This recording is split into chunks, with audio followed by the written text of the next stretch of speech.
अस्सलाम वालेकुम वीवर्स, मैं डॉक्टर आमना अशरफ और उम्मीद है आप सब खैरियत से होंगे और अल्हम्दुलिल्लाह मैं भी खैरियत से हूँ। और आज मैं आपको अपने किचन गार्डन का विज़िट करा रही हूँ। ये मैंने जो हम प्याज लेके आए थे मार्केट से कुकिंग के लिए, उसमें से ये थोड़े से ग्रो हो रहे थे। ये मैंने मिट्टी में डाल दिए थे प्लांट में और ये माशाल्लाह देखें कितने ग्रो हो गए हैं। और इसके अंदर ये छोटी छोटी सी जो पनीरी है वो स्ट्रॉबेरी की तैयार हुई है। पिछले साल मैंने जो स्ट्रॉबेरी आई थी तो मैंने कुछ स्ट्रॉबेरी सुखा के उसके बीज जो थे वो इकट्ठे कर लिए थे, जिसकी वजह से माशाल्लाह से स्ट्रॉबेरी की पनीरी बन गई है। और ये भी कुछ प्याज जो हैं वो ग्रो हो रहे थे तो मैंने मिट्टी के अंदर थोड़ी सी खाद मिलाकर इसको इसमें लगा दिया था। और ये माशाल्लाह से मेरा मनी प्लांट का छोटा सा पॉट है। और ये भी किचन का पॉट था जो नीचे से टूट गया, तो मैंने इसमें मिट्टी डाल के खाद वाली और इसको ग्रो कर लिया। और ये मेरा लेमन ग्रास का प्लांट है और लेमन ग्रास का कावा इसी से बनाया जाता है। जब भी मैं लेमन ग्रास का कावा बनाती हूँ तो मैं इसे फ्रेश तोड़ लेती हूँ। और माशाल्लाह से ये घर में पॉट में भी ग्रो हो जाता है और बहुत अच्छे तरीके से होता है। इसके साथ और इसके अंदर से ये आप दूसरे प्लांट्स भी निकाल सकते हैं। ये छोटा सा बेबी जो मैंने इसी प्लांट में से निकाला है, माशाल्लाह देखें कितना ऊपर तक ग्रो हुआ हुआ है।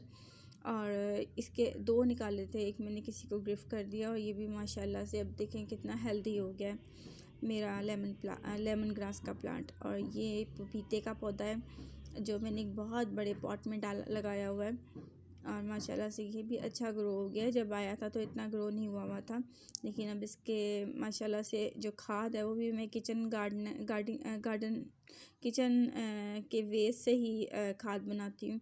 जो चीज़ें बच जाती हैं किचन की उनको छोटा छोटा काट के एक जगह इकट्ठा करती रहती हूँ और फिर उसको मिट्टी की तह लगा के और माशाल्लाह से 2 माह के अंदर खाद बड़ी अच्छी तैयार हो जाती है। और ये मेरी ग्लोई की बेल है और ग्लोई की बेल माशाल्लाह बड़ी अच्छी तरह से ऊपर चढ़ रही है। और लेकिन ये है कि ये सर्दियों में अपने पत्ते जो है उसके येलो होके गिर जाते हैं और ये गर्मियों में माशाल्लाह बहुत फूल जाती है। और ये ऊपर तक माशाल्लाह से गई हुई है और अब सर्दियों की वजह से थोड़ी सी वीक नज़र आ रही है आपको, लेकिन जैसे ही ये सर्दियों का मौसम ख़त्म होगा और बाहर आएगी तो इसके अंदर छोटे छोटे गोल गोल से फ्रूट लग जाएंगे। ये हमारी सलाद के पत्ते की पनीरी थी तो ये मैंने इस प्लांट के अंदर लगा दी थी। अब माशाल्लाह से ग्लो हो रही है और जब भी हमें सलाद खाना होता है तो हम ही प्लांट्स में से पत्ते ले लेते हैं। और ये भी सलाद के पत्ते ही लगे हुए हैं जो आप बाज़ार से लाते हो और जो आप ख़ुद ग्रो करते हो वो बहुत ज़्यादा उसका तोड़ने का और खाने का मज़ा आता है। इसके साथ इसमें पुदीने के भी कुछ पौधे लगे हुए हैं। और ये हल्दी का पौधा है जो हल्दी ग्रो हो रही थी मैंने लगा दी थी। और इसके साथ इसमें प्याज और थोड़ा सा सैलेड के पत्ते भी आपको नज़र आ रहे होंगे। और ये प्लास्टिक की जो टमाटर वाली टोकरियाँ आती हैं ये उनमें डाल के मैंने ग्रो किया हुआ है। मुझे प्लांट्स का बहुत शौक़ था और इस तरह से मैंने अपने प्लांट्स का शौक़ पूरा किया है। और जब मुझे किचन की कोई भी चीज़ चाहिए होती है छोटी छोटी सी तो मैं ये यहाँ से तो आप भी अपने किचन गार्डन के लिए इस तरह की प्लास्टिक की टोकरियाँ जो आम बाज़ार में अवेलेबल होती हैं सब्ज़ी वालों के पास, वहाँ से ला के इसमें मिट्टी नर्सरी से इजीली मिल जाती है। 10 किलो मिट्टी जो है तकरीबन 50 रुपए की या 50 रुपीज़ की मिल जाती है, जिससे आप बेशक वहीं से खाद भी ले सकती हैं। पत्तों की बनी खाद जो होती है वो इनके लिए बड़ी अच्छी होती है। सर्दियों में गोबर की खुश्क खाद बड़ी अच्छी होती है इनके लिए।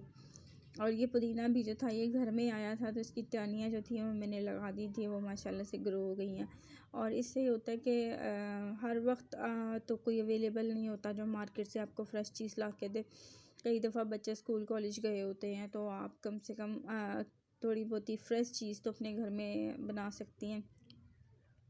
सर्दियों में हरे प्याज का इस्तेमाल भी ज़्यादा हो जाता है। और ये जो छोटे छोटे से नज़र आ रहे हैं आपको ये देसी लहसुन है, ये भी देसी लहसुन उगा हुआ है। और देसी लहसुन माशाल्लाह से इसकी खुशबू भी बहुत अच्छी है।